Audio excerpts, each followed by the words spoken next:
What is going on, guys? Welcome to another edition of Breaking the Base, where we just sit here, talk, debate, have discussions, thoughts, opinions, and what have you about pretty much any and all topics concerning mostly media, television, books, comics, cartoons, movies, things like that. But we have been known to talk about what's going on with news and stuff like that. But hey, thank you for joining us for episode 63.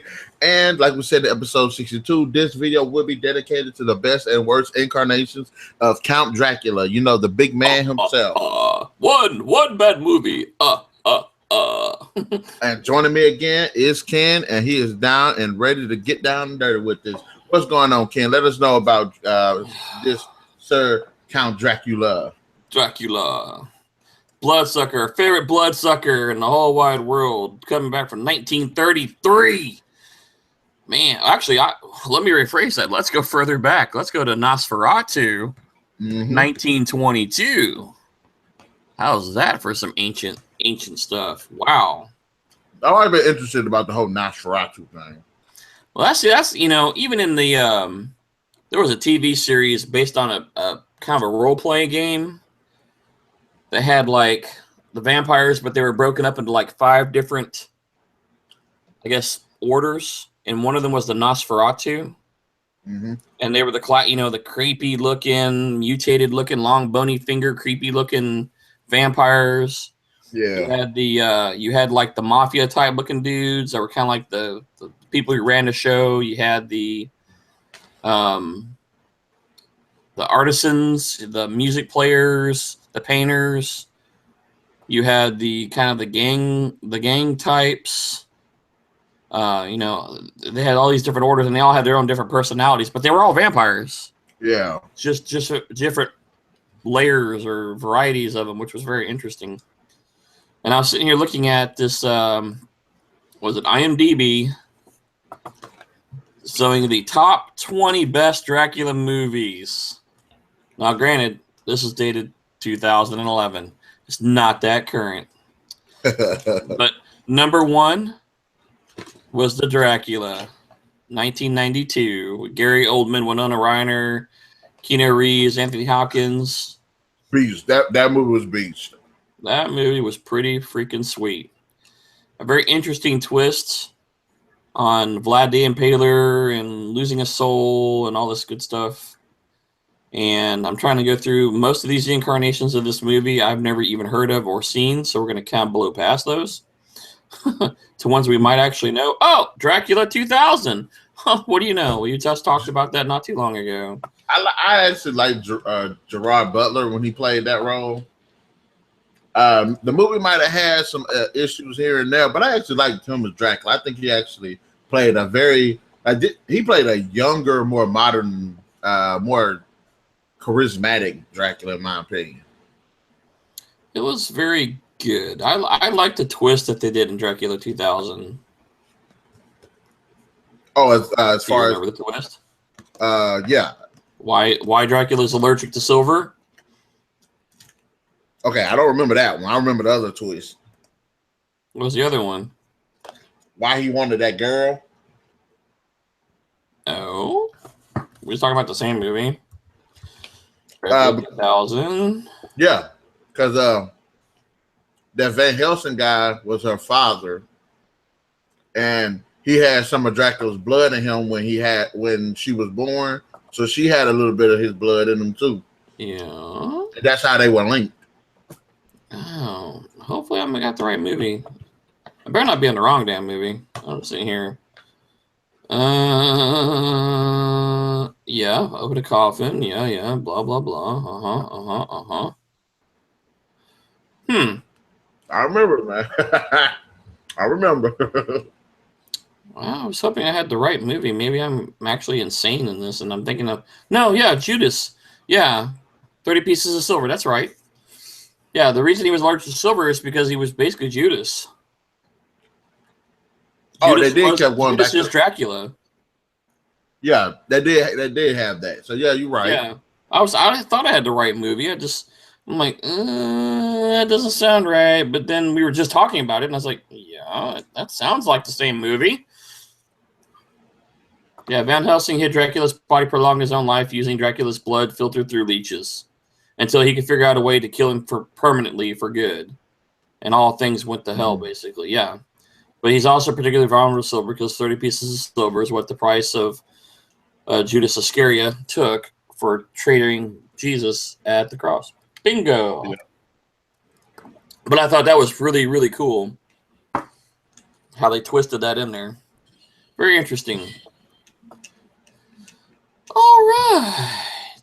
Let's see. What other good versions? That's Dracula 2000. We talked about Dracula.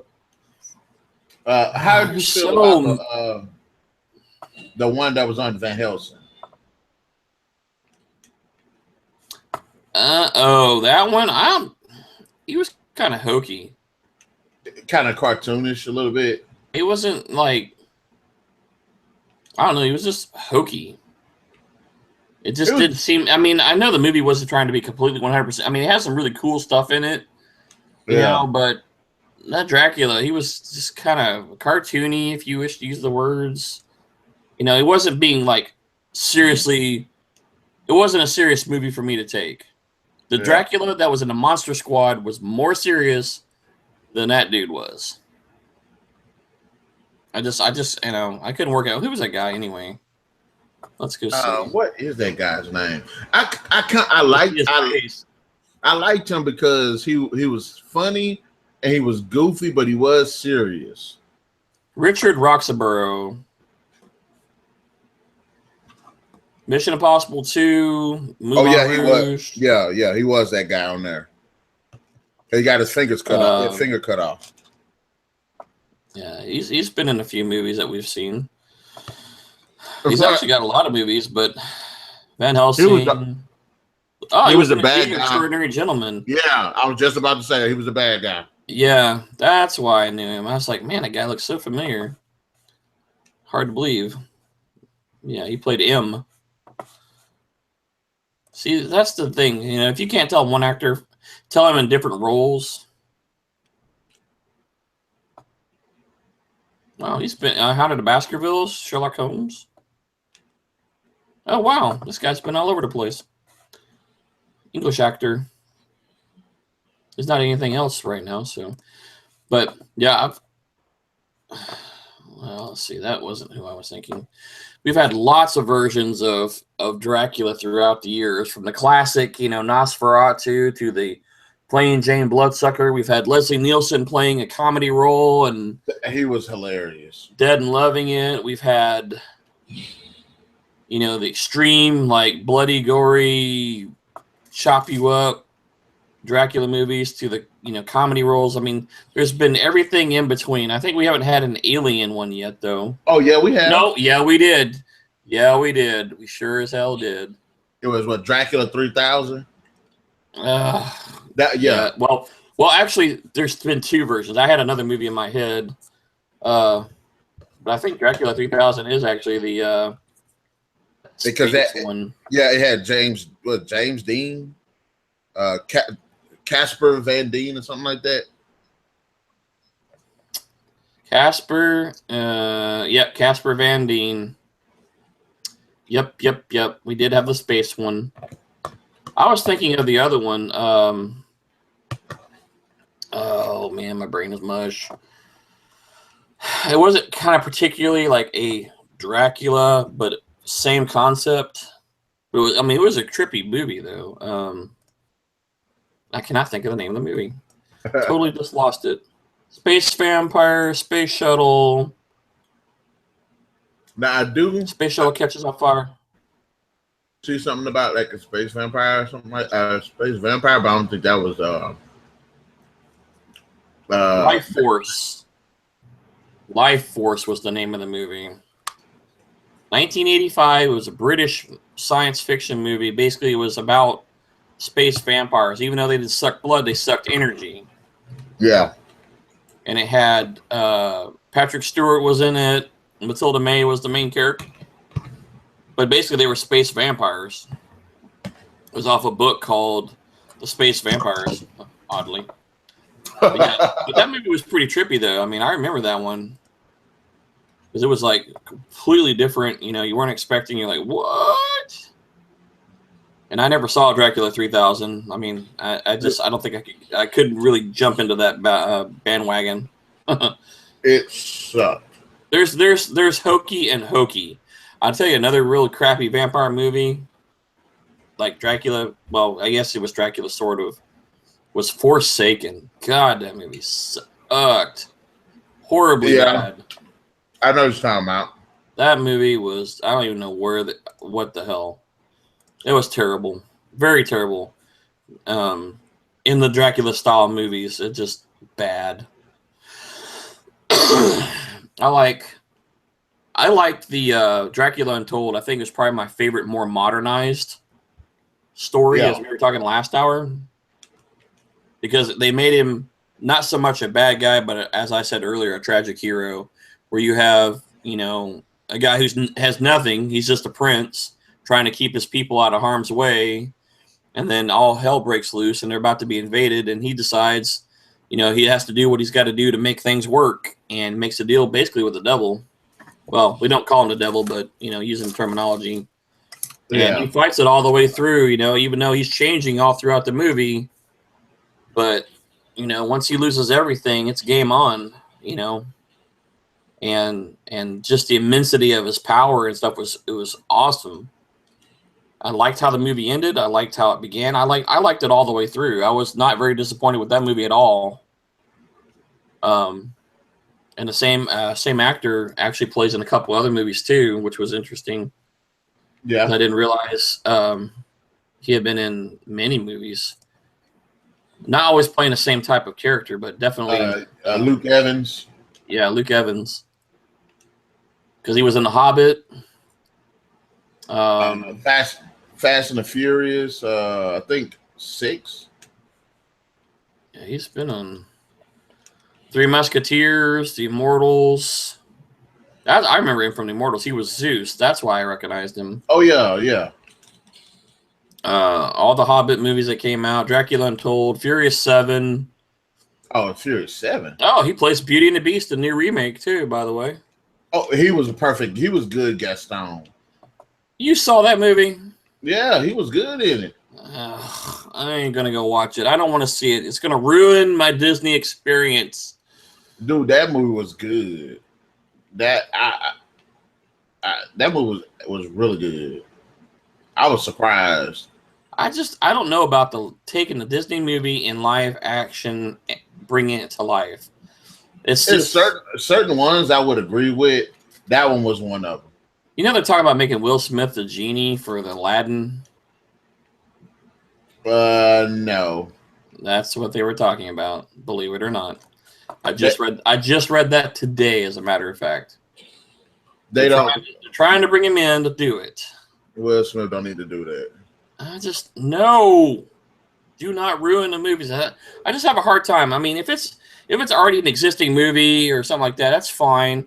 Or maybe even taking a live action and animating it, sure. But you know, when you go to the classic movies, like Disney movies in particular, I just have a hard time adapting them to real life. I don't know. I guess I'm just that picky, I guess. So I want to ask you, did you see Blade Trinity? Yes. What did you think of that Dracula? Oh, he's another. What was he? He was not a. What's the catch with that one? I'm trying to remember. He wasn't a vampire like them. He was like more of like a demon. Trying to remember the whole. It's been so long since I've seen it. And he could walk in like the daylight. Yeah, he was a daywalker. And he was. I think he drank vampires too. Yeah, he was. He hit both. I do remember that. I'm trying to remember what the catch for him was. They had was it in the tomb? And they brought him back out of the tomb, trying to get his. Yeah, they were trying to do Daystar. Okay. Pure blood source to make it effective. That's why they went after. His name was Drake in the movie. Yeah. I thought he was all right, but he was not like impressive. Like he didn't stand out. Like of all the bad guys that Blade had to fight, Yeah, he he's wasn't probably much. he wasn't like he wasn't memorable, and you think he would be. I was like, I like twists. I like turns. And I don't even mind the gender bending. Just from our old show, our old style movies to our newer style movies and stuff. It's just you got to have a character that's memorable. And like, does Dracula necessarily have to be like completely like a? Does he have to be a humane character, or does he have to be like a pretty much a douchebag? Like more like a true monster Yeah, than a I guess more like a more mortal type person. yeah. What's the TV series? This would be a good comparison if I could remember the name of the series. There was a TV series that came on about Dracula, and he basically did the power. The power. He invented power. It was a TV series that wasn't on very long. It was a very recent series too, and he was. I don't know. Oh, That's new. it's just called Dracula. How about that? Let me Huh. see if this is the same one. Let me make sure this is right. Yes. The series introduces Dracula as he arrives in London, posing as an American entrepreneur who maintains that he wants to bring modern science to the Victorian society. In reality, he hopes to wreak revenge on the people who ruined his life centuries earlier. However, his plan is complicated when he falls in love with a woman who's basically a reincarnation of his dead wife. But the guy, Jonathan Rhys Meyers, and it's a very interesting twist to the series because he's not, in this case, he's not playing, our hardcore Dracula vampire killer that we all love and know. Modernized and man in this case.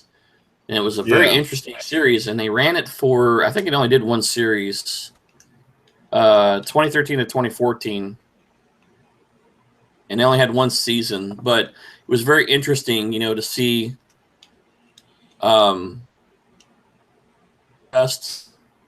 he's still got his monster side there, but he's kept it in check. Really trying to do something, but he's also, looking for these guys who messed with him a long time ago. I think they were called the Order of the Dragon. Yeah, Order of the Dragon. They're looking for Dracula, but they don't realize he's right up under their nose the whole time. Oh, okay. And it was very cool. I mean, I caught episodes here and there. I'm gonna wait for it to come on Netflix, and I'm gonna watch the whole thing. I'm gonna binge watch it one weekend. But it was a very interesting version of Dracula, and there's been other movies like that too, where Dracula is not that bloodthirsty, lusting. He still has to have it to sustain, but he doesn't always have to kill people. We're used to the ripping throats out and sucking 30 people dry, and or the classic one like from Bram Stoker's Dracula. In there, this was a very interesting twist on the Dracula character. Still got the basics there. He's still allergic to silver and all that good stuff, but it's just a different perspective. Do you remember? And I thought that was very interesting. Do you remember the Dracula that played on Buffy the Vampire Slayer? If I saw him, I probably haven't seen it in a long time. It's been like 15 years since I've seen Buffy. I went back and looked at it because I wanted to see how he died, and he was like one of those like pretty rich boy. That's what he looked like, because he looked young. He had a very youthful look to him, but he was charming. And I mean, he was bad, of course, and everything, but like that incarnation, I thought was like all right, and I guess it was for the show, but I don't think he played a very memorable one. Uh, have you ever seen Hotel Transylvania? Yes. Adam Sandler, I think he did a pretty good Dracula, even though it was a cartoon. It was more comedic, but he did have this serious moment. Blah blah blah blah. And he was, although he was pretty fierce at times, you can see that he was like a very emotional character, especially when it came to his daughter. Yes, Mavis. Yeah, I love that movie, especially when he's like, he's trying to do the thing to the kid, and he's like trying to zap his brain with the mind trick, and he's like not working, and he's like, oh, it's probably because I got these in my eye, and he pulls out the contact, and he curses out Dracula. He's like, oh, stop, that's gross. Loved it. I loved it. We should have used that in our example in our earlier movie too, where we had the classic monsters. Yeah. Because literally every classic monster, from Bigfoot to the Missing Link to the everything, was in that movie. We had Dracula, the daughter of Dracula. We had Frankenstein, the mummy, his whole family, the werewolf and his 3,000 kids, and the one little girl wolf who used to run them all. It was that was a great movie, though. I still love Hotel Transylvania, and the second one too is funny when he's trying to get the kid to fly, and they're up on that like scary ass thing. He's like, "Wait for it, wait for it." Okay, he's not flying. and like that. And speaking of comedic type Draculas, we had brought up Nestle Nelson from what was it? Dracula Dead and Loving It. Yes. Hilarious. We have our extremes. We have our blood, gore, slashing, throwing people to, the animated series, the more comedic. Man, I can't speak English today.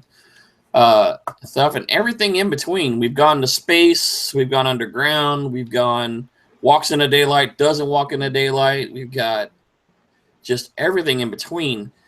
And which out of all those out there really strikes that balance for you between all the extremes? Which one sticks with you the most? I want to say Bram Stoker's Dracula, but as campy as the Van Helsing version was, I kind of liked him because he was interesting. I mean, he actually had motivation. He wasn't just purely evil. I mean, he wanted to basically rule the world and everything, but he had children. He wanted to bring the children to life. It's something about his personality that did stick with me. And I did mention this in the last video when we were talking. I had said that there was the one where it was the Batman versus Dracula. And I did like that version of Dracula because what you saw in Dracula Untold, as far as his abilities, you saw that same thing. And like when Batman had to fight him, you saw that you can tell he was super fast. You can tell he was super strong because he used all of that during the fight. I would have liked. My thing about Dracula is that I do want him to have some kind of depth. I don't care if he is bloodthirsty killer and everything. I want him to have some kind of depth, have personality, have motivation. I mean, if you're gonna go do these things, why are you doing it? Mm-hmm. Not just do it because you're an animal. Yeah. And I kind of like we said, Gerard Butler. He might not have had that much. He had motivation because he was trying to get to that girl. But I liked his personality. Even the Dracula from Blade Trinity, it could have been a better Dracula if he had more depth. But I like the fact that he had, quote unquote, a code of honor. Yes, he did. I mean, I kind of, I say quote unquote, but because he did do some, dick moves, and I was like, if you had honor, you wouldn't do that. And by far, one of the worst Draculas I have ever seen was the Dracula 3000 one. Yeah, I haven't even seen it, and I'm not going to even waste the time to see it. So I'll take your word for it that it was pretty bad. Yes, don't watch it. This is my thing I never liked about Dracula and a lot of incarnations. He always has the same get up. He never seems to blend in with his environment. Like with the only one of the few that I ever seen that actually looked like he was again Gerard Butler. The man actually blended in with like normal society. Yeah, fit Uh, in, didn't stick out like a sore thumb. yeah, he didn't wear that same count stuff that he would have wore like 200 years ago. Like I've never liked that in any of the Dracula movies, especially the more modern ones. What Yeah, about the Dracula? Oh, go ahead. I'm sorry. I was gonna say you kind of most of the Dracula movies have always dealt with usually Dracula being entombed or imprisoned some way Mm-hmm. somehow, and then there's always somebody trying to get him out. And depending on how long it's been, he's been entombed for 100 years, 1,000 years, who knows? I mean, the stories all vary. Basically what's going on, and then when he does come out, a lot of the story uh, is a fish out of water. Basically a character who's been out of time for 200, 300 years. How do they adapt to society? When they were still using torches for light, and now depending on when that time frame is, they might have airplanes and cars and phones and everything. So you get a character out of water. What do they do? I think that's where a lot of those movies go. It's because he's been locked away for so long, or imprisoned, or inactive, or whatever you want to call it, hibernating, that time has moved on, and what they knew then is not now. Because Dracula is immortal. So very interesting ideas. I do like that. If he is in prison for so long that he has to kind of, assimilate into modern day society. And I will admit that the one from Blade Trinity did the same thing. They have to He learn. didn't. They have to He learn didn't. what society is. It's just like we Yeah. were just talking about the Dracula TV series. You're coming in Victorian in the 1800s or so, and I think at that time he'd been in prison for like 800 years. So he's got to not only adapt to society now, Mm-hmm. but in this case, he's actually adapted and trying to change it. Modernize it in this case. So it's very interesting concepts to deal with, and it could adds to your storyline too. I mean, like Dracula 2000. Granted he was in a plane when he came around. The plane crashed. He obviously survived. Yeah. But now he's walking around trying to figure out when and what time he's in, and having to adapt. So he brings on three ladies? Jerry Ryan, the reporter. Yeah. There was the reporter, The the daughter, thief, and and the one that and helped the break him out. yeah, and Yeah. brings all them on, and they kind of have to bring him up to speed on the times, even though he's still got that scary stuff. But Yeah. you have to adapt to the world. What do you think about Duncan Rager, the one that played on the Monster Squad? That one was actually pretty damn creepy. That that Dracula version was bad guy. He was out for revenge, basically. In this case, he wanted to get Van Helsing. He wanted him back for putting him away all those years. And I think as he was driven, determined, and very focused in that movie. And I really enjoyed that version from the Monster Squad, because he wasn't joking around. He's like, yeah, I'm back, and let's get this problem solved. And he gets all the other monsters back. Oh, yeah, they had the monster,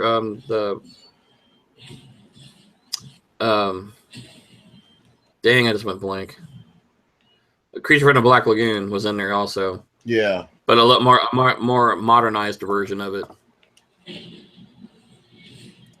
But yes, I think that he was a much better. I think at least in the movie wise. Granted, the movie wasn't super serious. I mean, it was still kind of a comedy / horror movie. Yeah. But I think he did. I mean, the style of Dracula then, even learned how to drive a car, which was cool. Yeah.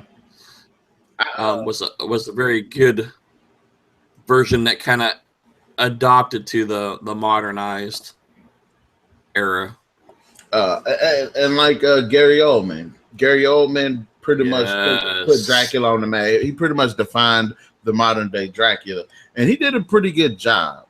He was you had the old and new, and it's good because it showed Dracula in more of he was a tragic villain, and excuse me, he did have his his dick move moments, but because he was just a character that wanted the love from his wife who had passed, and ended up finding that same love. I think that's like a universal thing for his for that in that movie is people want love, and like we said about the Creatures of the Black Lagoon, was lonely.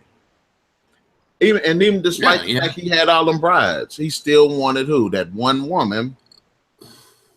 And I like that. I like that he actually wanted something that made him relate to. He wanted something he couldn't have. It was denied him, and all this time he's basically been existing, trying to find that, and then he finds it, and they're like, okay, we're going to get rid of you now because you're the bad guy, and we're going to kill you. And it's kind of. But I don't want to die. I found what I've been looking for. Yeah, and it's like, despite all the stuff that he's done and everything, you still kind of rooted for him because you kind of wanted him to have that. I'll tell you another one that I did not like, and I see it was when the whole cultural shift thing started. Was Blackula. I have actually never seen it. Terrible. They tried to hook it up with the whole 80s, 70s hip hop theme, and the movie was just he did one of the things like I mentioned a moment ago about how he wore the whole Count outfit that is totally out of place. Yeah, the whole movie. And what's the one with Johnny Depp in it? Dark Shadows. Yeah, Dark Shadows. Granted, he came back in the 70s. And it was all right about that time frame because people wore stuff like that. But the bad guy, the series has adopted and grown with technology and everything that's going on since the time she imprisoned him. And she's been successful in integrating herself into the world, where he's been locked away for the last couple hundred years, and then he comes up. And it's kind of funny a fish out of water because the TV scene where he's trying to figure out how the lady's singing through the TV, and that was hilarious. A lot of the modernized stuff is a thing, and it worked. In that case, it kind of worked. I mean, it was still hokey, but it worked. Yeah. But it's just you're like, I don't know, but I mean, if you're looking for the classic Bram Stoker's Dracula or Dracula, even Dracula 2000, or not Dracula 2000, sorry, Dracula Untold, are great movies, and each one is more obviously visual effect than the other, but the story is still just as compelling and as good as it was. You get the more classic one with the Bram Stoker's Dracula from '92, and then you get a really interesting story, a tragic story. Both are tragic stories. With Dracula Untold in 2014.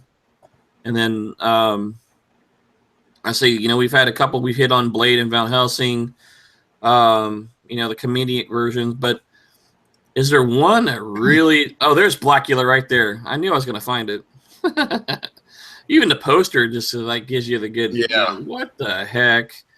Come on. This is my thing with the whole Dracula scene, because this is one actor that I would have liked to see one of his movies as he played, Christopher Lee. I haven't seen any of his Dracula movies, but I wanted to. He's got 2 or 3, I believe. In the he's got both of them are 1970s. He played Taste of Blood of Dracula, and then he has Scars of Dracula. And I think there was one more. Come on, Christopher Lee, give me all your movies. Tell me where you were. I think I've seen parts of his movies because most of his I think were in the 70s. Yeah. Let's see. Obviously, we know him from Lord of the Rings and Star Wars. Lego Hobbit. No kidding, really. I'm trying to go way back. Marvel. I'm hitting the way back machine. I know Marvel has its version of Dracula, and because I watched it on, I seen Mobius. two. No, they actually have like Dracula. What? And I did. Have you ever seen Avengers Assemble, the TV show? I may have. Well, at least in the first season, he's one of the antagonists, and I did not like him. Because he didn't come off as being he came off as being like a super villain. He wasn't just like, okay, like one of those Dracula, damn it. Yeah, I was like, really? I'm Dracula the supervillain. I don't know. What is the key things that you expect out of a Dracula, or what do you expect out of a Dracula character? Like, depending on the story that's told. What do you want to see the most? Now I do want to see a Dracula movie where he is like ruthless. However, I want to see him have some type of motivation outside of just being destructive. If there's a woman that he wants, okay, he's destructive, but he's trying to get to that woman. And I want to be able to connect with him at some point where I'm like, I wish they would get together. See, that's been the Dracula. I mean, the last several major movies that were worth a darn, that is exactly the scenario that was played in them. Where Dracula, through whatever means becomes Dracula and is pursuing, in this case, both movies. Bram Stoker's Dracula, after Winona Ryder's character. And then you have in other movies, he's always after the one woman. There's a lot of people went into the vampire. They go to the vampire movies. They're not concerned about the character of Dracula. They're looking at the vampire, which is what he starts or is the original of. Yeah. I'd like to see a good driven character. I wouldn't even mind seeing a supervillain, as you were just saying, like a supervillain version of Dracula, but he's, kind of like dealing with Ra's al Ghul. Yeah. But thousands of years old and has been around for a very long time and is driven to do something. Yeah. Whether it's, something. Give us an interesting goal. Maybe he has to come against somebody that's stronger than him. Maybe somebody he cares about is getting threatened. Maybe he's trying to find something. But give us something like, and I also would like to have, how they usually have the Brides of Dracula? Yes. I want to see some Brides of Dracula that actually have like personality. I did like the ones from Van Helsing, and I did like the ones from Dracula 2000. But I want to see them actually be like, okay, Dracula, I think this is a good idea. No, I think that's a bad idea. I support you in this. Like, I actually want to, I don't care if it's like a TV series, like a mini series. I just want to see something where Dracula has personality. He's still ruthless. He's still a dick, but he's an actual likable character. But he has purpose and meaning versus just blind outstanding insanity. That's what I would like to see that. Well, see, that's what I think that's what intrigued me with that Dracula series we were talking about earlier. Was he wasn't just blood. I mean, granted, he's in there for revenge to get the people who put him away, but he had other aspirations of doing other things, and to me, that was very intriguing. And I do like the idea. Granted, it was in Victorian era, but it was something that was interesting in there and could be done. And I really, really like the idea, and I would like to see that manifest in a series. If not a series, a very decent movie where we can, see these things happen. Excuse me. Oh man, bacon revenge, and have some purpose and meaning, not just a slasher, bad guy dick move all over the thing. Let's make something worthwhile to see, and that's what I would like to see as well. And that's why I definitely like that Dracula series, and I'm probably going to binge watch it now that I said it, because I was reading it and I'm like, man, that looks really good. And so now I'm going to end up watching it because of this conversation today. Which is good. I mean, if you like it, watch it. There's so many. I mean, we have so many, eras too to draw from. I mean, but everybody kind of founds it off the Vlad the Impaler, which is where the Dracula legend starts. But there's so many varieties of movies out there. And again, don't confuse Dracula with vampire movies. Yeah. Not to say they're not one and the same, but just don't confuse the two. Because vampire movies usually just take the immortality, the allergy to the sun, the allergy to wood stakes through the heart, and issues with sunlight, and immortality, and feed on blood and don't care about nobody. They're just Billy Badasses. They're super strong, super fast. Don't confuse that with talking about the actual character of Dracula, and then utilizing the character in some movie like Dracula Untold or Dracula whatever. Don't get the two mixed up. Yeah. And I think that's where a lot of people come in. Oh yeah, Dracula is really cool. Well, no, vampires are really cool. Well, which one's really cool, Dracula or the vampires? There is actually a difference in this storyline here.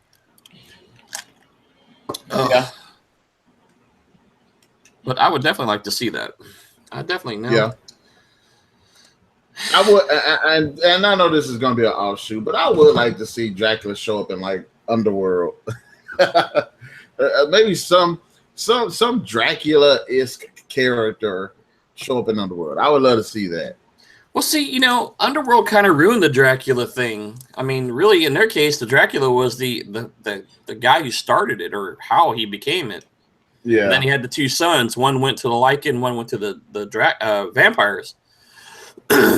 So, I mean, but I don't remember if he was they never really explained a whole lot in that story, which was kind of interesting. Yeah. And then, obviously the covens formed and how they kept themselves from being extinct with the always having two sleeping, one awake for a couple centuries. And so, they never explained, did the dad character in this case, did he ever have bloodlust? Or did he change? I mean, no. See, the dad was. He didn't do anything. He was just old. No, to see the dad, his thing was he was just an immortal. That was it. He wasn't a werewolf. But how did he become that though? Now that for some they said it was a virus. Oh, sorry, they're gonna alarm. Let me finish explaining. It was some kind of virus. Yeah, it was some kind of virus that he got afflicted with, and the virus made him immortal. Okay. That would explain why the werewolves were trying to trace the bloodlines. Mm-hmm. Gotcha. I was always kind of wondering that. I guess got ended off here. Dang it. Right when we're starting to get into a nice tangent. So next week, you want to go both episodes on vampires, and we'll go ahead and switch them up? Yeah, we can actually talk about vampires next week. Yes. Not Dracula. Vampires. And also, folks, don't forget to like, share, subscribe to the Narik Chase channel. Hit that notification button. If you like what you hear, say something. If you don't like what you hear, say something. If we don't know, we're put it out there. We're good for feedback. I mean, you can tell us we're a bunch of putzes or whatever, or we're really cool and you like it. Put it on there. Share with your friends. Put it on your Facebooks. Put out Narik Chase. Come back and see episode 62, 63.